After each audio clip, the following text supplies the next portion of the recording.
ముందుగా కూడి వచ్చిన మీ అందరికీ క్రీస్తు నామమున వందనాలు తెలియజేస్తున్నాను. గత వారం మనము మాట్లాడుకున్నాం. గత కొన్ని వారాలుగా, నెలలుగా మనము అపోస్తలుల కార్యాన్ని మాట్లాడుతూ వస్తున్నాం. చివరికి వచ్చేసాం.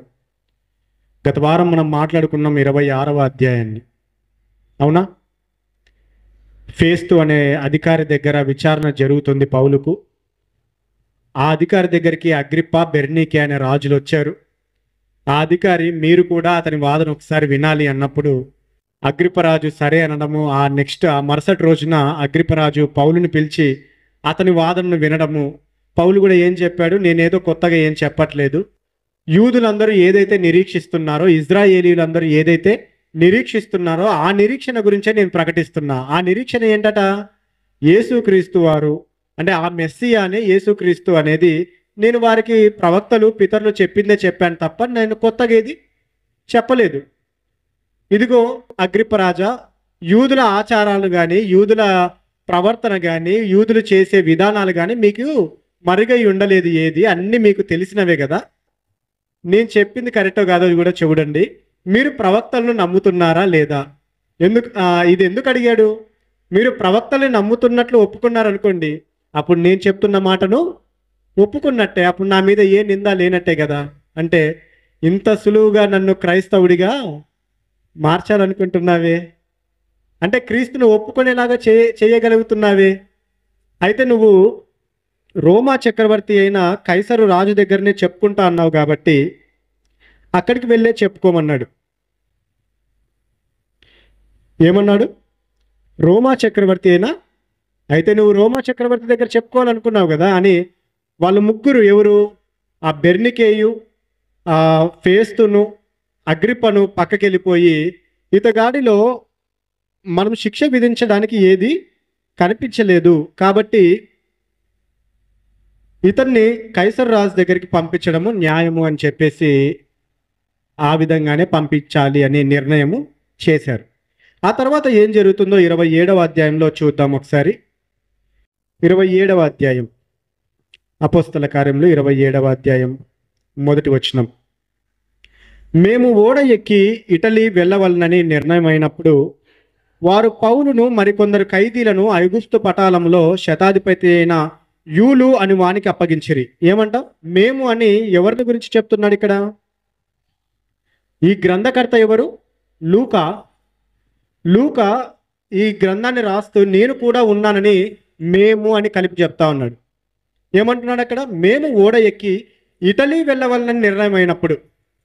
మొత్తానికి వీళ్ళు ఎక్కడికి వెళ్ళాలి? రోమా చక్రవర్తి ఎదురుగా పౌలు నిలబడాలి. అవునా కదా? కాబట్టి ఆ కాలంలో ప్రయాణం ఏ విధంగా ఉండేదంటే ఓడ ద్వారా ప్రయాణము జరిగేది, సముద్ర మార్గము ద్వారా ప్రయాణము జరిగేది. మేము ఓడ ఎక్కి ఇటలీ వెళ్ళవాలని నిర్ణయం అయినప్పుడు, ఇటలీ వెళ్ళాలి ఇక్కడ నుంచి అని నిర్ణయం అయింది రాజుల ద్వారా. వారు పౌలును మరికొందరు ఖైదీలను ఔగుస్తు పటాలంలో శతాధిపతి అయిన యూలి అనే వానికి అప్పచెప్పారు. అంటే 100 మంది మీద అధికారి అయిన యూలి అనే వ్యక్తికి పౌలుని, ఇంకొంతమంది ఖైదీలను అప్పచెప్పి వీళ్ళను నువ్వు రోమా చక్రవర్తి దగ్గరికి తీసుకెళ్లాల్సిన మార్గము సముద్ర మార్గము, ఓడ ఎక్కి వెళ్ళాలి. ఏ విధంగా వెళ్తారనేది చెప్తా ఉన్నారు. ఫస్ట్ మీరు ఇటలీకి వెళ్ళాలి, ఇక్కడ నుంచి ఇలా వెళ్ళాలి అన్నది, ఇటలీ వరకు వెళ్ళాలి అని. తర్వాత ఏమంటున్నాడు? ఆసియా దరివెంబడినున్న పట్టణములకు ప్రయాణము చేయబోవు అద్రముత్తీయ పట్టణపు ఓడనెక్కి మేము బయలుదేరితిమి. ఓకే, ఏమంటున్నాడు అంటే దారిని చెప్తా ఉన్నాడు. అద్రిముత్తయ్య పట్టణపు ఓడ ఒకటి ఉంది. అది ఎలా వెళ్తుందంటే ఆసియా బార్డర్స్ని తాకుతూ వెళ్తుంది ఆ సముద్రము. దాని మీద మేము ఆ ఓడ ఎక్కి వెళ్ళి ప్రయాణం చేయబోతున్నాము అని. మాసిదోనియుడును తెస్సలోనికా పట్టణస్థుడునైన అరిస్తార్కు మాతో కూడా ఉండెను. లూకా, పౌలు, మాసిదోనియుడును తెస్సలోనికా పట్టణస్థుడైన అరిస్తార్కు అనే వ్యక్తులు కూడా ఆ ఓడలో ఉన్నారట. మరునాడు సీదోనికి వచ్చింది. అంటే ఈ ప్రయాణం జరుగుతుంది. ఈ ప్రయాణాల్లో ఎటువంటి ఇబ్బందులు కలుగుతాయో చెప్తా ఉన్నాడు అక్కడ. మనం చూస్తూ వెళ్తే తెలుస్తుంది ఎంత ఇబ్బంది కలిగింది వాళ్ళకి ఆ ప్రయాణము, ఎంత శోధన కలిగింది. అందులో దేవుడు ఏ విధంగా నడిపించాడు అనేది మనం చూస్తాం. ఏమంట? బయలుదేరారంట వాళ్ళు. ఎవరెవరు బయలుదేరారో కూడా చెప్తున్నారు. ఖైదీలు ఉన్నారు అందులో. యూలి అనే శతాధిపతి ఉన్నాడు, తీసుకెళ్తా ఉన్నాడు. ఎక్కడికి వచ్చారు ఇప్పుడు? సీదోను అనే ప్రాంతానికి వచ్చారు. సీదోనుకి వచ్చితిమి.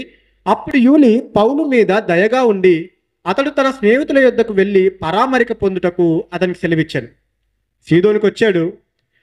పౌలు ప్రవర్తనని బట్టి, పౌలు యొక్క మంచితనాన్ని బట్టి, పౌలు దేవునిలో నడుచుకుంటున్న విధానాన్ని బట్టి ఆ శతాధిపతి ఏం చేశాడంటే దయగా ఉన్నాడంట అతని మీద. అతని స్నేహితులకు, ఎవరిని? పౌలు యొక్క స్నేహితులను కలవడానికి ఆయన అవకాశం కల్పించాడు. మామూలుగా ఖైదీ ఉన్నాడు అనుకోండి, పోలీసులు ఈజీగా కలువు, తిరుగులాడరా అని చెప్తారా? వెళ్ళిరా అని చెప్తారా? ఎక్కడికి కదలనివ్వరు, ఎవరిని కలవనివ్వరు. అవునా కదా? అతడు ఖైదీగా ఉన్నాడు కాబట్టి ఇప్పుడు ఎవరిని కలవనివ్వము, అతన్ని ఎక్కడికి పంపము అని. కానీ క్రీస్తును పోలి నడుచుకున్న విధానాన్ని బట్టి పౌలు మీద దయ కలిగిందంట. ఇంత మంచివాడు కదా, ఇతడేం అన్యాయం చెయ్యడు కదా, ఇతడేం ఏదో ఎంతో మందిని చంపేసి వచ్చిన ఖైదీ అయితే కాదు కదా. ఇతని మీద నేరం మోపబడింది దేని విషయము? ఇదిగో క్రీస్తు అనే వ్యక్తిని ప్రకటిస్తున్నాడు, ఆయన ప్రభు అంటున్నాడు, మెస్సియా అంటున్నాడు, అంతే కదా. మంచివాడే కాబట్టి ఇతన్ని కలవనిద్దాము, తిరగనిద్దాము, ఏమీ కాదనే దయ కలిగిందంట.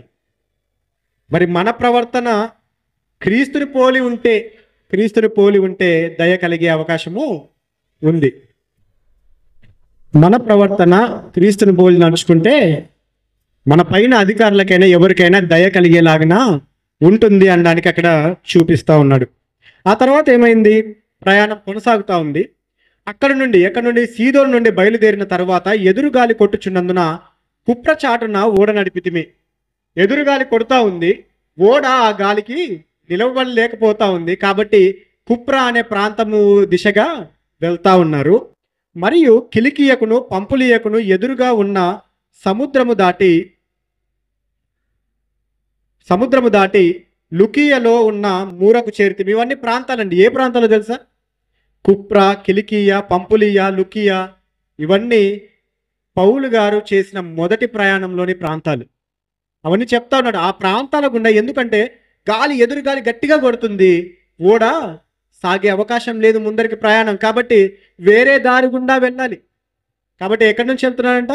కుప్ర, కిలికియ, పంపులియ, లుకియలో ఉన్న మూరా అనే ప్రాంతానికి చేరారు. అక్కడ శతాధిపతి ఇటలీ వెళ్ళనై ఉన్న అలెక్సాంద్రియా పట్టణపు ఓడ కనుగొని అందులో మమ్ముని ఎక్కిరిచ్చారు. రోములో ఇటలీ ఉంది. ఆ ఇటలీ అనే ప్రాంతానికి వెళ్ళనై ఉన్న అలెక్సాంద్రియా పట్టణపు ఓడ, అంటే ఈ ఓడ దిగి ఇంకో ఓడలోకి ప్రయాణం కొనసాగించాలి. ఈ ఓడ అక్కడి వరకు వెళ్ళే అవకాశం లేదు కాబట్టి ఇక్కడున్న ఖైదీలను, ఇక్కడుండే వాళ్ళను తీసుకొని ఇంకో ఓడ ఎక్కించాడు. అలెక్సాంద్రియా పట్టణపు ఓడను ఎక్కించి అనేక దినములు మెల్లగా నడిచి ఎంతో కష్టపడి క్నీదుకు ఎదురుగా వచ్చినప్పుడు గాలి మమ్మును పోనీయకున్నందున క్రేతు చాటున సల్మోనే ధరిని ఓడ నడిపించితిమి. మరలా ఆ ఓడ ఎక్కిన ఆ ప్రయాణం కొనసాగుతున్న క్నీదు అనే ప్రాంతానికి వచ్చారు. అక్కడ గాలి మమ్మల్ని పోనీయట్లేదు. గాలి అంత బలంగా వీస్తుంది. మనం కూడా చూస్తున్నాం కదా ఇప్పుడు వర్షాలకి ఎంత బలమైన గాలులు వీస్తున్నాయి. ఇంకా భయంకరమైన గాలులు వీస్తూ ఉంటాయండి సముద్ర ప్రాంతంలో. మీరు ఎప్పుడైనా సముద్రపు దగ్గరికి వెళ్ళింటే అసలు రాత్రిపూట అయితే నిలవబడలేరు. అక్కడ ఓరుమని ఒక గాలి వస్తుంటే భయం వేస్తుంది. ఎక్కడ మనం దాంట్లోకి వెళ్ళిపోతామో, ఎక్కడ అది మనల్ని ముంచేస్తుందో, ఇంత గాలి వస్తుంది, ఇది మనల్ని దొబ్బేస్తుందేమో అక్కడికి అన్నట్టుగా ఉంటుంది. అలాగా ఆ ఓడను పోనీయకున్నందున క్రేతు చాటున సల్మోనే అనే ఆ ప్రాంతపు ధరిని ఆ ఒడ్డున, అంటే ఆ ప్రాంతపు పక్కన నడిపించుకుంటూ వెళ్తా ఉన్నారు ఓడని. బహు కష్టపడి దాన్ని దాటి మంచిరేవులు అనే స్థలమునకు చేరితిమి. దాని దగ్గర లసయ్య పట్టణముండెను. చాలా కాలమైన తరువాత ఉపవాస దినము కూడా అప్పటికి గతించినందున ప్రయాణము చేయుట అపాయకరమై ఉండెను. ఏమంటున్నాడు? ఉపవాస దినము కూడా అక్కడికి గతించిన తర్వాత, అంటే ఆ టైంలో వాతావరణము చాలా భయంకరంగా ఉంటుంది అనే విషయాన్ని మనకి ఇక్కడ తెలియజేస్తా ఉన్నాడు. చాలా కాలం అవుతుంది మేము మొదలుపెట్టి ప్రయాణాన్ని, ఇదిగో మేము వెళ్తూ ఉన్న దారిలో గాలి మమ్మల్ని నిలవనిస్తలేదు, కొడుతూ ఉండగా మేము ఈ మార్గం ఇలా వెళ్తే సరిపోద్ది అనుకున్న మార్గాన్ని ఎలా మార్చుకోవాల్సి వస్తుందో అని చెప్తా వస్తున్నాడు. ఇదిగో ఈ ప్రాంతానికి వెళ్ళాం ఆ ఓడని తీసుకొని, మళ్ళీ ఇంకా గాలి పెరిగింది, మళ్ళీ ఇంకో డైరెక్షన్ని మేము మార్చుకోవాల్సి వచ్చింది అని చెప్తూ చాలా కాలమైన తరువాత ఉపవాస దినము కూడా అప్పటికి గతించింది. అంటే వాళ్ళ లెక్క చెప్తా ఉన్నాడు. అప్పటికి వాతావరణం ఏ విధంగా ఉంటది అనేది చెప్తూ, ప్రయాణం చేయుట అపాయకరమైన వాతావరణం అది. ఆ సమయంలో గాలులు ఏ విధంగా ఉంటాయి? సముద్రము మన ప్రయాణానికి సహకరిస్తదా లేదా అంటే పౌలు ఏమంటున్నాడంటే, అంటే ఇక్కడ రాస్తున్నదైతే లూకా, ఆ ప్రయాణము అపాయకరమై ఉందంట. ఇంక ప్రయాణం చేస్తే ఏదో ఒకటి అయ్యే అవకాశమే. ఆ ప్రాణాలు నిలవబడొచ్చు, నిలవబడక పోవచ్చు. అప్పుడు పౌలు ఈ విధంగా చెప్తా ఉన్నాడు. ఏమంటున్నాడు? 10వ వచనంలో, అప్పుడు పౌలు, అయ్యలారా, ఈ ప్రయాణము వలన సరుకులకును ఓడకును మాత్రమే కాక మన ప్రాణములకు కూడా హానియు బహు నష్టమును కలుగునట్లు నాకు తోచుచున్నదని చెప్పి వారిని హెచ్చరించెను. ఇదిగో అందరూ డల్ అయిపోయారు. అరే, మనం వెళ్ళవలసిన ప్రయాణం ఏంటి? మన దారేంటి? ఈ గాలేంటి ఈ విధంగా కొడతా ఉంది? మనము బ్రతుకుతామా? బ్రతకమా? అనేక ప్రాంతాల గుండా మనం వెళ్ళాల్సి వస్తుంది. అసలు ఈ ప్రయాణము మనం అనుకున్న చోటికి చేరతదా, చేరదా అని డల్ అయిపోయి ఉన్న సిచ్యువేషన్లో పౌలు గారు ఏం చేస్తున్నారంటే ధైర్యాన్ని నింపుతా ఉన్నారు. ఏ విధంగా చెయ్యాలి అన్నది. అయ్యలారా, ఈ ప్రయాణం వలన మీరు ఓడలో మనుషులు మాత్రమే కాదు కదా, వస్తువులు, ఆ ప్రాంతానికి చేర్చాల్సిన వస్తువులు ఏవైతే ఉన్నాయో, సరుకులు ఏవైతే ఉన్నాయో అవన్నీ చేర్చాల్సడానికి కింద ఎక్కడొక్కడ జమ చేసి ఉంటారు కదా వాటన్నిటిని. ఈ ప్రయాణం వలన సరుకులకును ఓడకును మాత్రమే కాక మన ప్రాణాలకు కూడా హానియు బహు నష్టమును కలుగునట్లు నాకు తోచుచున్నది అని అయినను అయినను శతాధిపతి పౌలు చెప్పినది నమ్మక నావికుడును ఓడ యజమానును చెప్పినదే నమ్మాను. అంతే కదా. అరే, మేము ఎన్నో ప్రయాణాలు చేశాము. ఆ కెప్టెన్ ఉంటాడండి ఆ షిప్కి, మొత్తాన్ని నడిపిస్తాడు. ఏ విధంగా వెళ్ళాలి, ఎలా వెళ్ళాలి, గాలి ఎటువైపు వస్తుంది, ఏ విధంగా వెళ్తే సురక్షితంగా ఉంటామనేది మనకు తెలుస్తుందా? సముద్రం మీద ప్రయాణం చేసే వాళ్ళకి తెలుస్తుందా? సముద్రం మీద ఎప్పుడు ప్రయాణం చేసే వాళ్ళకి గాలి ఎట్లా కొడుతుంది, ఇప్పుడు వెళ్ళగలమా లేదా అనే ఆ బేరీజులన్నీ వేసుకుంటారు. అవునా కదా? ఎంత దూరం వెళ్ళగలము, అసలు ఎక్కడైనా ఆగితే బాగుంటుందా, లంగర్ వేస్తారు కిందికి. ఆ యాంకర్ అంటారు, గొప్ప ఇనుపతో ఉంటుంది. అది వెళ్ళి భూమిని పట్టుకుంటుంది, బాగా పట్టు, ఓడ కదలకుండా. ఎక్కడ లంగర్ వేయాలి, ఎక్కడ తీసేసి ముందుకు సాగాలి అనేది ఇవన్నీ ఎవరికి తెలుస్తాయి? సముద్రం మీద ప్రయాణం చేసే వాళ్ళకి బాగా తెలుస్తాయి. అవునా కదా? ఆ శతాధిపతి ఏం చేశారంటే, ఆ పౌలుకేం తెలుసు? ఆ షిప్ కెప్టెన్ ఉన్నాడు, ఆ నావికుడు ఉన్నాడు, అందులో ఉన్న వాళ్ళు ఉన్నారు. కాబట్టి వాళ్ళు చెప్పినది అయితే నేను నమ్ముతాను, కానీ ఇతడు చెప్పేది ఏం నమ్మాలి అని పౌలు చెప్తున్న హెచ్చరికపు మాటలను లెక్క చేయలేదు. ఆ తర్వాత ఏం జరుగుతుంది? మరియు శీతాకాలం గడుపుటకు ఆ రేవు అనుకూలమైనది కానందున అక్కడి నుండి బయలుదేరి ఒకవేళ శక్యమైతే ఫీనిక్స్నకు చేరి అక్కడ శీతాకాలం గడపవలనని ఎక్కువ మంది ఆలోచన చెప్పిరి. అది నైరుతి వాయువ్య దిక్కుల తట్టుననున్న క్రేతు రేవై ఉన్నది. క్రేతు అనే ఆ పట్టణపు రేవులో వాళ్ళు దిగారు. పౌలు ఏమంటున్నాడంటే, ఈ సరుకులకు మాత్రమే కాదు మన ప్రాణాలకు కూడా నష్టమే అన్నప్పుడు అది శీతాకాలం అయి ఉన్న సమయమైంది. అక్కడ ఉండడము అపాయకరము, ప్రాణాంతకము, ప్రమాదము. కాబట్టి ఈ వాతావరణం మనకు సెట్ కాదు. ఇంకా చలి ఎక్కువైపోతే మనము మరణించే అవకాశం ఉంది. సముద్రపు ధరణ మరింత ఎక్కువగా ఉండే అవకాశం ఉంది. కాబట్టి అపాయము. ఇక్కడి నుంచి వెళ్ళి వేరే ప్రాంతానికి బయలుదేరదామనే ఒక నిర్ణయం తీసుకున్నారు. మరియు దక్షిణపు గాలి మెల్లగా విసరుచుండగా వారు తమ ఆలోచన సమకూడినదని తలంచి లంగరు ఎత్తి క్రేతు ధరిని ఓడ నడిపించిరి. కొంచెం సేపైన తరువాత ఊరకులోను అను పెనుగాలి క్రేతు మీద నుండి విసిరెను. మంచి నిర్ణయము. ఇక్కడ శీతాకాలం కదా, ఇక్కడ ఉండడానికి మంచి వాతావరణం కాదు ఇది, ఇక్కడ నుంచి వెళ్ళిపోదామని ఆ లంగర్ ఏదైతే వేశారో యాంకర్ అది తీసేశారు.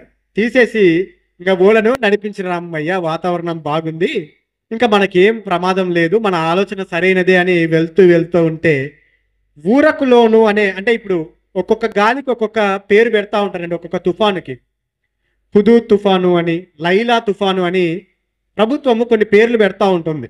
మనం గమనిస్తూ ఉంటాం. బాగా ఈ తుఫాను వచ్చి ఇలా కొట్టేసి ఇంత ప్రాణాలను తీసేసింది అని. ఆ తుఫాను పేరు ఏంటంట? ఊరకులోను అనే పేరు గల ఆ తుఫాను వాళ్ళు వెళ్తా ఉంటే బలంగా విసిరి కొట్టేసింది వాళ్ళు. దానిలో ఓడ చిక్కుకొని, ఆ తుఫానులో ఓడ చిక్కుకొని గాలికి ఎదురు నడవలేకపోయినందున ఎదురు నడిపించుట మానికి గాలికి కొట్టుకొని పోతిమి. ఏమవుతుంది? మా ఆలోచన సరైనదే, పౌలు ఏం చెప్తే చెప్పాడు కానీ మా నావికుడు చెప్పాడు, ఆ యజమానుడు చెప్పాడు కాబట్టి వెళ్దాం, ఈ విధంగానే వెళ్దాం, మనము పౌలు చెప్పినట్లు వద్దు అనుకున్నారు. కానీ పౌలు ద్వారా చెప్పింది ఎవరు? పౌలు ఎవరి ద్వారా చెప్పాడు? దేవుడే. దేవుడే అతని హృదయంలో ఆ ఆలోచన పుట్టించి వారందరినీ రక్షించే ఉద్దేశం కలిగి ఉండే పౌలు ద్వారా మాట్లాడాడు. ఇక్కడ ఉండడం, ఈ విధంగా ఉండడం క్షేమం కాదు అని. అయినా ఆ మాటలు పట్టించుకొని ఆ శతాధిపతి ఆ కెప్టెన్ యొక్క మాటలు వినేసి బయలుదేరాడు. కొద్ది దూరం బాగానే ఉంది ప్రయాణము.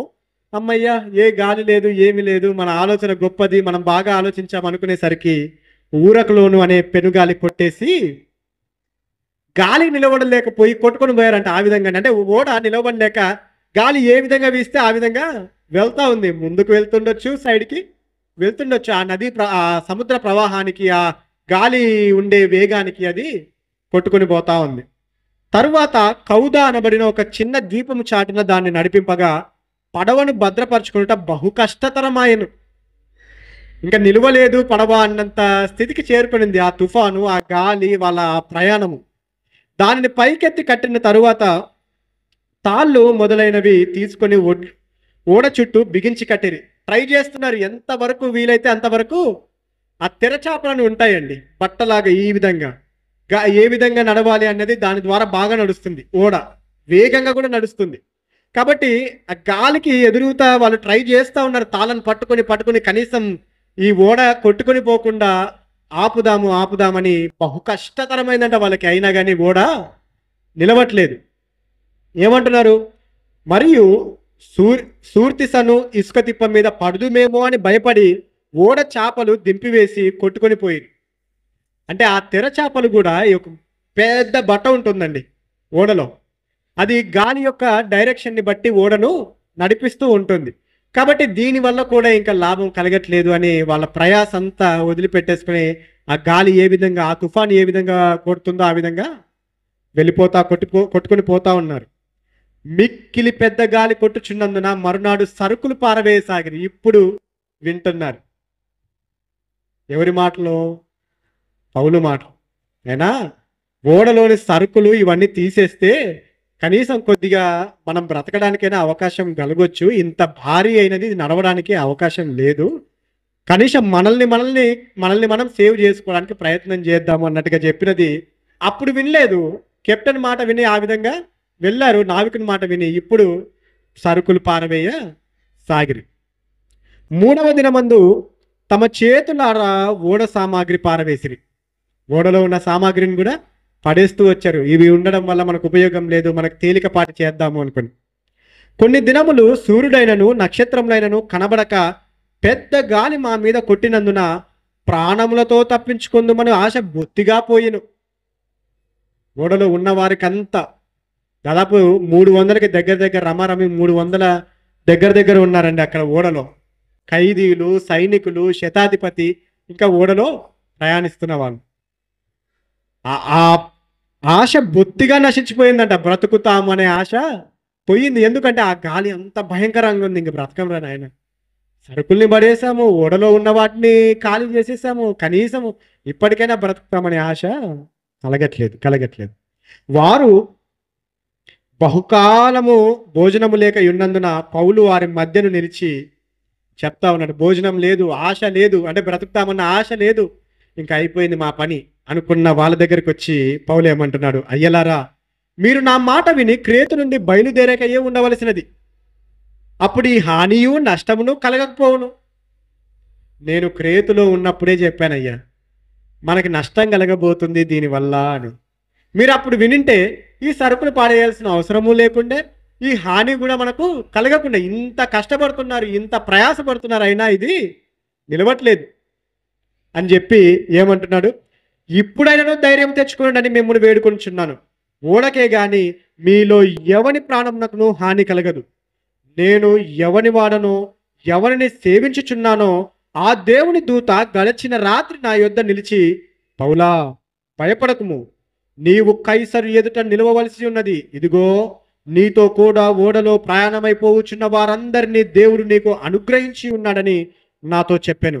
కాబట్టి అయ్యలారా, ధైర్యం తెచ్చుకొనిడి, నాతో దూత చెప్పిన ప్రకారము జరుగునని నేను దేవుని నమ్ముచున్నాను. ధైర్యం కొలిపే మాటలు చెప్తా ఉన్నాడు. మీరెవ్వరు చావరు, మీరేం భయపడాల్సిన అవసరం లేదు. ఇదిగో ఏమైందో తెలుసా, నేను అప్పుడే చెప్పాను మీకు, దేవుని ద్వారా నేను పొందుకున్న విషయాన్ని బట్టి క్రేతులోనే ఆగిపోండి, నష్టం కలగదు, హాని కలగదు అన్నాను. కానీ ఈ విధంగా ప్రయాణమై వచ్చారు. అయినను ఏం కాలే, ఇంకా ప్రాణహాని అయితే కలగలేదు కదా. పోయిన సరుకు మళ్ళీ కావాలంటే ఇంకో ఓడలో తెచ్చుకోవచ్చు, లేకుంటే ఇంకో విధంగా సంపాదించుకోవచ్చు, కానీ ప్రాణం పోతే సంపాదించుకోలేదు కదా. కాబట్టి ఇప్పటికైనా అయ్యింది ఏది లేదు, పోయింది ఏది లేదు. ధైర్యం తెచ్చుకునండి. గత రాత్రి ఏమైందంటే, నేను ఎవరినైతే సేవిస్తున్నానో, నేను ఎవరినైతే విశ్వసిస్తున్నానో, నేను ఎవరి వాడినో ఆ దేవుడు, ఆ మహామహుడైన సైన్యములకు అధిపతియగు దేవుడైన యెహోవా యొక్క దూత నాకు కనపడి ఏమని చెప్పిందంట, పౌలా భయపడకుము, నువ్వేం చేయాలి తెలుసా, ఇదిగో రాజుల ఎదుటను, అధికారుల ఎదుటను, అన్యజనుల ఎదుటను నువ్వు నాకు సాక్షివై ఉంది అని చెప్పాడే ఆ ప్రభువును గూర్చి నువ్వు కైసరి ఎదుట చెప్పవలసి ఉంది. ఇదిగో సర్వలోకమందంతటా, భూమి అందంతటా, అంటే రోమా సామ్రాజ్యం అందంతటా క్రీస్తు సువార్త ప్రకటింపబడవలసి ఉంది. అది నీ వల్లనే అని ప్రభువు నిశ్చయించుకున్నాడు. తండ్రి అయిన దేవుడు నిశ్చయించున్నాడు. నువ్వు కైసరి ఎదుట నిలవబడవలసి ఉంది. ఇది ఎంత కొట్టినా, ఇది ఎక్కడ మునిగిపోయినా, నీవును నీతో కూడా ఉన్నవారును ఏమవుతారంట, బ్రతుకుతారు. ధైర్యం తెచ్చుకోండి అని ఆ విధంగా చెప్తున్నాడు. బ్రతుకుతారు, మీరు ఈ ప్రాణం పోదు, మీరు కైసరి ఎదుట నిలవబడవలసి ఉంది అని చెప్పిన మాటల్ని పౌలు గుర్తు చేస్తూ, ఇదిగో నీతో కూడా ఓడలో ప్రయాణమైపోవచ్చిన వారందరినీ దేవుడు నీకు అనుగ్రహించున్నాడు. వాళ్ళని నీ చేతిలో పెట్టి ఉన్నాడు. వాళ్ళని మాటలు విన్నారా, రక్షింపబడతారు. అక్కడ అంటే ఏ విధంగా రక్షింపబడతారు, ఆత్మరూపంగా కాదండి, ప్రాణాలతో రక్షింపబడతారు. వాళ్ళు సువార్త విన్నారా, దాన్ని విని విశ్వసించారా, ప్రభువును ఒప్పుకున్నారా, యేసే దేవుని కుమారుని ఒప్పుకున్నారా, వాళ్ళు ఆత్మీయంగా రక్షింపబడతారు. అయితే ఇక్కడ నీ మాటలు విన్నారా, ప్రాణాలతో బయటపడతారు అని చెప్పాడు. కాబట్టి అయ్యేలారా ధైర్యం తెచ్చుకునండి. నాతో దూత చెప్పిన ప్రకారం జరుగునని నేను దేవుని నమ్ముతున్నాను. వాగ్దానం చేసిన దేవుడు నమ్మదగినవాడు, ఆ మాటలు చెప్పిన దేవుడు నమ్మదగినవాడు. నేను నమ్ముతున్నా, మీరు బ్రతుకుతారు, ధైర్యం తెచ్చుకోండి అని చెప్తూ, అయినను మనము కొట్టుకొని పోయి ఏదైనా ఒక ద్వీపం మీద పడవలసి ఉండదని చెప్పాను. ఈ విధంగా వెళ్తా వెళ్తా వెళ్తా ఉన్నాం, కానీ సముద్రంలో అయితే పడిపోం మనం. ఎక్కడో ఒక ద్వీపం ఉంటుంది, అంటే సముద్ర మధ్యంలో భూమి ఉండే ప్రాంతం, ఏదో ఆ భూమి మీద పడి మనం అక్కడ ఉంటాం, మళ్ళీ ప్రయాణమైపోవడానికి అవకాశం ఉంటుంది అని చెప్తా ఉన్నాడు. 14వ రాత్రి వచ్చినప్పుడు మేము అద్రియ సముద్రంలో ఇటు అటు కొట్టుకొని పోవుచుండగా అర్ధరాత్రి వేళ ఓడవారు ఏదో ఒక దేశము దగ్గర పడుచున్నదని ఊహించి బుడిది వేసి చూచి 20 బారల లోతని తెలుసుకునేరి. ఇంకనూ కొంత దూరం వెళ్ళిన తర్వాత మరలా బుడిది వేసి చూచి 15 బారల లోతని తెలుసుకునేరి. అప్పుడు రాతి తిప్పలు గల చోట్ల పడుదుమేమో అని భయపడి వారు ఓడ అమరంలో నుండి 4 రంగర్లు వేసి ఎప్పుడు తెల్లవారునా అని కాచుకొని ఉండిరి. అయితే ఓడవారు ఓడ విడిచి పారిపోవాలని చూచి తాము అణివిలో నుండి లంగర్లు వేయబోనట్లుగా సముద్రంలో పడవలు దింపివేసిరి. ఏమవుతుందంటే, వెళ్తా వెళ్తా ఉన్నారు. ఆ పౌలు ఆ మాటలు చెప్పిన తర్వాత ఏదో ఒక ద్వీపం మీద మనము పడతాం డెఫినెట్గా, ఒక ప్రాంతం, ఒక భూమి ఉండే ప్రాంతంలోకి మనము వెళ్తామని చెప్పినప్పుడు వెళ్తా వెళ్తా ఉన్న ఆ ప్రాంతంలో మళ్ళీ గొప్ప గాలి కొడతా కొడతా ఉంది. అర్ధరాత్రి వేళ వాళ్ళు చూస్తూ ఉంటే ఏదో కనిపిస్తూ ఉంది, దూరంలో ఒక భూమి కలిగిన ప్రాంతం కనిపిస్తూ ఉంది. బుడిది వేశారు, అంటే ఒక కొలత, ఒక దారంతో ఉండి కింద ఒక రాయో ఏదో ఒకటి ఉన్నది, టచ్ అవుతుందా లేదా అన్నది వేశారు. ఎంత బారులు, 20 బారులు ఉంది. ఓకే, ఇంత లోతుంది. ఇక్కడ ఇంకొద్దిగా ఓడ ముందరికి వెళ్ళింది, చూశారు, మళ్ళీ వేశారు, 15 బారులు లోతుంది. ఓకే, మనం ఇంకా అంటే దగ్గరికి వస్తున్నాము, భూమి ఉండే దాని దగ్గరికి మనం వస్తున్నాము అని వాళ్ళు అంచనా వేసుకుంటున్నారు. అయితే అది గొప్ప రాళ్ళు ఉండేదంట, పెద్ద పెద్ద రాళ్ళుండే నేల ఆ ద్వీపము. ఒకవేళ ఓడ ఈ స్పీడ్లో కొడితే మొత్తం బద్దలైపోద్దేమో అనుకుని అక్కడే ఆపేయడానికి లంగర్లు వేశారు. అంటే ఇక్కడే ఆగిపోవాలి అని. ఇనుప కమ్మీలు, పెద్ద పెద్ద కమ్మీలు ఉంటాయండి ఓడను ఆపేవి. ఆ తర్వాత ఏం చేశారు, గాలి ఇలానే కొడుతుంది కదా, పారిపోదామని చిన్న ఓడలు ఉంటాయి ఆ పెద్ద ఓడలో, వాటిని కిందికి వేసుకొని పారిపోదామనుకుని ఆలోచన చేస్తూ ఉన్నారు. ఇక్కడ 31వ వచనంలో, అందుకు పౌలు, వీరు ఓడలో ఉంటేనే గాని మీరు తప్పించుకొనలేరని శతాధిపతితోనూ సైనికులతోనూ చెప్పాడు. మీరు పారిపోదామని చిన్న చిన్న ఓడలు దింపుకుంటున్నారు, కానీ అలా వెళ్తే మొత్తానికే ప్రాణాలను కోల్పోతారు. ఓడలో ఉంటేనే మీరు బ్రతికింపబడతారు, లేదంటే చచ్చిపోతారు అని శతాధిపతి అయిన యూలీకి తెలియజేశాడు. వెంటనే సైనికులు పడవ త్రాళ్ళు కోసి దాన్ని కొట్టుకొని పోనిచ్చింది. సరే వెళ్ళిపోనిలే, ఇది మళ్ళీ మనం ప్రాణాలతో బయటపడాలని పారిపోవాలనుకున్నాం అనుకో, బ్రతకమని చెప్పేస్తున్నాడు. ఇప్పుడు వింటా ఉన్నారు పౌలు మాటను, బ్రతకమని తెలియజేస్తున్నాడు కదా అని ఆ తాళం తీసేసి పోనీలే ఎక్కడికి వెళ్తుందో ఇది అని నిర్ణయం తీసుకున్నారు. తెల్లవారుచుండగా పౌలు 14 దినముల నుండి మీరేమీ పుచ్చుకొనక ఉపవాసముతో కనిపెట్టుకుని ఉన్నారు గనుక ఆహారము పుచ్చుకొనడని మిమ్మును వేడుకొనుచున్నాను. ఇది మీ ప్రాణరక్షణకు సహాయమగును. మీలో ఎవని తల నుండి ఒక వెంట్రుకైనను నశింపదని చెప్పుచు ఆహారము పుచ్చుకొనడని అందరినీ బ్రతమలాడని. ఏమంటున్నాడు? అయ్యా ఇంకా తెల్లవారు తినండి. 14 రోజుల నుండి ఇదే ప్రయాసలో ఉన్నారు. రాత్రి ఏదో, నక్షత్రం లేదో, పగలేదో తెలియకుండా మీరు కొట్టుకొని పోతనే ఉన్నాము. ఈ బాధలో మీరు ఏమి తినకుండా ప్రయాసపడుతున్నారు. తినండి. ఈ ఆహారం తినడం వల్ల మీకు బలం వస్తుంది. బలం వస్తే ఆ బలం వల్ల ఒక పని ఉంది, అవసరం ఉంది మీకు బలం రావడం. మీ తల వెంట్రుకల్లో ఒక్కటి కూడా పోదు, నేను చెప్తున్నాను. కాబట్టి ఇప్పుడు మీకు కావాల్సింది బలం కావాలి. ఎందుకో ముందు తెలుస్తుంది ఆ బలం ఎందుకు, ఆహారం ఎందుకు తినాలి. ఆ సమయంలో బలం వస్తుంది, తినండి అని చెప్పేసి వాళ్ళని బతిమలాడుకుంటున్నాడు. తినండి అయ్యా, తినండి, అవసరం ఉంది మీకు. మీరు ప్రాణాలతో ఉండాలంటే ఇప్పుడు మీరు తినాల్సిందే. గత 14 రోజుల నుంచి ఏం తినట్లేదని ఈ మాటలు చెప్పి ఒక రొట్టె పట్టుకొని అందరి ఎదుట దేవునికి కృతజ్ఞతాస్తుతులు చెల్లించి దాన్ని విరిచి తినసాగాను. అప్పుడు అందరూ ధైర్యం తెచ్చుకొని ఆహారము పుచ్చుకొనిరి. ఏమన్నాడు? ధైర్యం చెప్పేసి దేవునికి కృతజ్ఞతాస్తుతులు తెలియజేస్తున్నాడు. ఎందుకు? దేవా, నువ్వు మమ్మల్ని కాపాడబోతున్నావు, నువ్వు మాట ఇచ్చినావు, నువ్వు తప్పని వాడివి, నేను నిన్ను నమ్ముతున్నా, నువ్వు మమ్మల్ని కాపాడబోతున్నందుకు నీకు కృతజ్ఞతలు అని తెలియజేస్తూ ఆ రొట్టెని విరిచి తినసాగాడు. అది చూసిన వారందరూ పౌలు అంత ధైర్యంగా ఉండడం చూసి వాళ్ళు ధైర్యం తెచ్చుకొని దేవుడు కాపాడుతాడని నమ్మకం తెచ్చుకొని వాళ్ళను ఆహారాన్ని పుచ్చుకొనిరి. ఓడలో ఉన్న మేమందరము 276. ఎంతమంది అంట చెప్పారు కదా, దగ్గర రమారమి 300 మంది, 276 మంది ఉన్నారు ఓడలో. అది ఎంత పెద్ద ఓడ ఉండాలి, అవునా కదా? అంత పెద్ద ఓడని సైతము ఆ గాలి కొట్టేస్తా ఉంది. వారు తిని తృప్తి పొందిన తరువాత గోధుమలను సముద్రంలో పారబోసి ఓడను తేలిక చేసేశారు.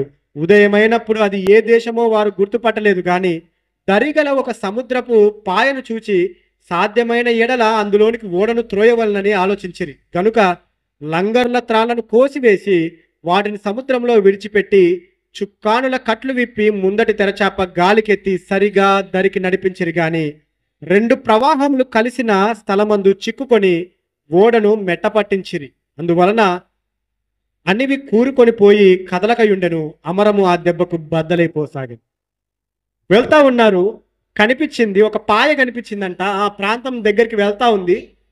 ఈ పాయ అంటే ఇక్కడ కలిసిపోయింది కదా, ఈ చిన్న దానిలోకి వెళ్ళిపోతే మనం ఒక ప్రాంతంలోకి వెళ్ళిపోవచ్చని వేసిన లంగర్లు తీసేశారు. తెరచాపని విడిచి ఆ దారిలో నడిపించడానికి ప్రయత్నం చేస్తూ ఉండగా అక్కడ ఉన్న మెట్ట దగ్గర అది ఢీకొని కూరుకొని పోయింది. కదలట్లేదు ఓడ. ఇంతలో ప్రవాహము పెద్దగా వచ్చింది, ఆ ఓడ బద్దలైపోసాగింది. ఖైదీలలో ఎవడును ఈదుకొని పారిపోకున్నట్లు వారిని చంపవలనని సైనికులకు ఆలోచన పుట్టెను. కానీ శతాధిపతి పౌలును రక్షింపనుద్దేశించి వారి ఆలోచన కొనసాగనీయక మొదట ఈదగల వారు సముద్రంలో దుమికి దరికిపోవాలననియు, కడమ వారిలో కొందరు పలకల మీదను కొందరు ఓడ చెక్కల మీదను పోవాలననియు ఆజ్ఞాపించెను. ఈలాగు అందరూ తప్పించుకొని దరిచేరి ఒడ్డుకు వెళ్ళాలని ప్రయత్నిస్తూ ఉండగా కూరుకొని పోయి ఆ ప్రవాహానికి ఓడ బద్దలైపోగా ఖైదీలు దుంకాలని ప్రయత్నిస్తున్నారు ప్రాణాలు కాపాడుకోవడానికి. అయితే సైనికులు ఏమని ఆలోచిస్తున్నారు తెలుసా? అమ్మో, ఈ ఖైదీలను రోము పట్టణంలోకి తీసుకెళ్ళకపోతే ఆ రోమో చక్రవర్తి అయిన కైసరు మమ్మల్ని చంపేస్తాడేమో, కాబట్టి వీళ్ళు పారిపోబోచుండగా మేము చంపేశాం. ఏమంటారు దాన్ని మన భాషలో? ఎన్కౌంటర్. ఏమంటారు? ఎన్కౌంటర్ చేసి చంపడం. అతడు పారిపోవాలనుకుంటున్నాడు మా దగ్గర నుంచి, కాబట్టి మా చేతుల్లో అతన్ని పట్టుకునే అవకాశం లేక అతన్ని చంపేయాల్సి వచ్చింది. శవాలనే తీసుకొని పోతాం. శవాల్ని తీసుకుని వెళ్ళి కైసర్ రాజుతో చెప్పి, ఇదిగో రాజా, వీళ్ళు పారిపోవాలని చూశారు, మా నుంచి తప్పించుకుని సముద్ర మార్గంలో మేము పట్టుకొని వీళ్ళను పట్టుకునే లోపే మా మీద దాడి చేయడానికి ప్రయత్నం చేశారు, కాబట్టి వీళ్ళని చంపేసాం, ఎన్కౌంటర్ చేసేసాం అనుకునే ఆలోచన కలిగింది సైనికుల్లో. కానీ పౌలును రక్షింపనుద్దేశించి దేవునిలో అతను నడుస్తున్నాడు కాబట్టి, క్రీస్తుని పోలి అతను నడుస్తున్నాడు కాబట్టి, యూలి అనే ఆ శతాధిపతికి దయ ఉందని మనం మొదట్లోనే తెలుసుకున్నాం. అయ్యో, ఎందుకు ఈ విధంగా చంపాలి, ఏమనే అవసరం ఉంది, మనకు చెప్పాల్సిన అవసరం ఏముంది, ఇతన్ని రక్షించాలి అనుకుని ఆలోచన చేసి వాళ్ళందరినీ రక్షించడానికి ఆయన పూనుకొని ఏమన్నాడు, వద్దు, చంపొద్దు, వీళ్ళ మీద ఖడ్గం వేయొద్దు అని చెప్పేసి, మొదట ఈత వచ్చిన వాళ్ళు దుంకండి, దారిలోకి వెళ్ళండి. ఒకవేళ ఈత రాదా, ఆ ఓడ బద్దలైపోయిన ఆ ముక్కలు ఉంటాయి కదా, తేలుతూ ఉంటాయి కదా ఆ చెక్క ముక్కలు, వాటిని పట్టుకొని మీరు దారి చేరడానికి ప్రయత్నం చేయండి అని చెప్పిన మీదట ఇలాగూ అందరిని తప్పించుకునే దారి చేరారు, ఒడ్డుకొచ్చేసారు, అందరూ ఒడ్డుకొచ్చేసారండి.